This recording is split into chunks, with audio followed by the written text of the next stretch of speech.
সাফল্যের একটা সংজ্ঞা দিয়েছেন আল্লাহ কোরআনে, একটাই সংজ্ঞা, সূরা আল ইমরানের মধ্যে আছে।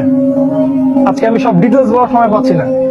সূরা আল ইমরানের মধ্যে আছে, কুল্লু নাফসিন যায়িকাতুল মাউত, প্রত্যেকটা নফস মারা যাবে এবং কিয়ামতের মাঠে তাদের পুরোপুরি প্রতিদান তাদেরকে দেয়া হবে।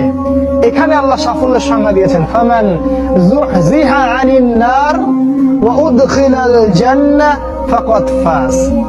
ওই দিন কিয়ামতের মাঠে যাকে জাহান্নাম থেকে বাঁচানো হবে আর জান্নাতে প্রবেশ করানো হবে।